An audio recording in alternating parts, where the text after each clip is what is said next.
Olha, para aprofundar essa questão dos conflitos no Irã, a gente recebe aqui no estúdio o jornalista da Gazeta do Povo, especialista em conflitos e geopolítica, Luiz Cavagutti. Muito obrigado, viu, querido, pela presença aqui com a gente, viu? Obrigado, é uma honra.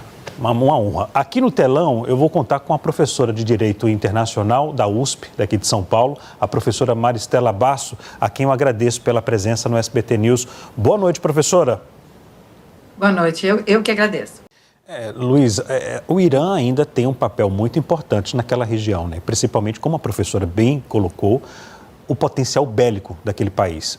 Sofreu um ataque de uma usina nuclear, que a gente acompanhou pelos Estados Unidos no ano passado, mas mesmo assim ninguém sabe nada do país porque não há transparência no Irã, não é isso?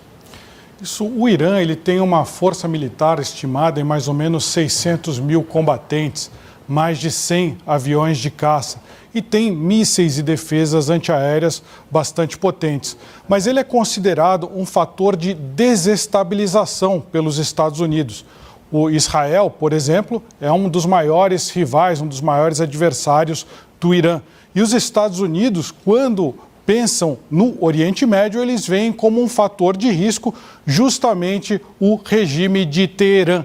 O que a gente pode estar vendo nesses últimos dias, talvez seja o início da queda desse regime, que é o que por anos vem trazendo instabilidade para toda essa região. Tem analistas que costumam falar que a Revolução Islâmica de 1979 pode ser comparada à Revolução Comunista. Se for assim, talvez a gente esteja vendo aí uma espécie de queda do Muro de Berlim, que pode acontecer aí nas próximas semanas ou meses.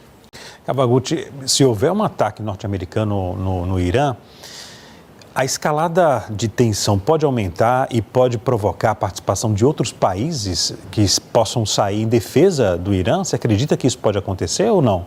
Eu acho que os Estados Unidos estão medindo se é conveniente fazer um ataque no Irã ou não. Como a professora bem colocou, existiram diversas rodadas de manifestações.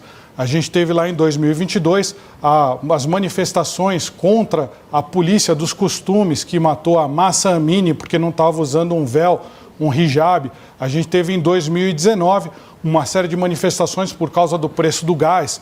Depois a gente teve manifestações antes por causa de eleições que foram fraudadas, mas nunca com a intensidade de agora. Eu queria trazer alguns dados para vocês. A economia, por exemplo, quando começaram esses protestos em dezembro, o real, que é a moeda iraniana, ela tinha caído 50%.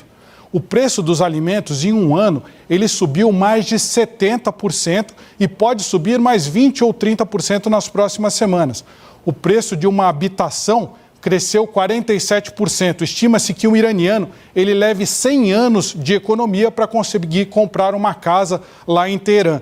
Então, a economia iraniana ela está em frangalhos, ela está praticamente quebrada. Por isso que eu fiz a analogia com a queda da União Soviética. Não precisou um ataque do Ocidente para derrubar a União Soviética. O Irã, a economia iraniana, está indo muito mal, tem toda uma oposição fazendo pressão e talvez esse regime ele caia de podre. Se ele não cair, vai ser por causa da repressão, uma repressão muito forte.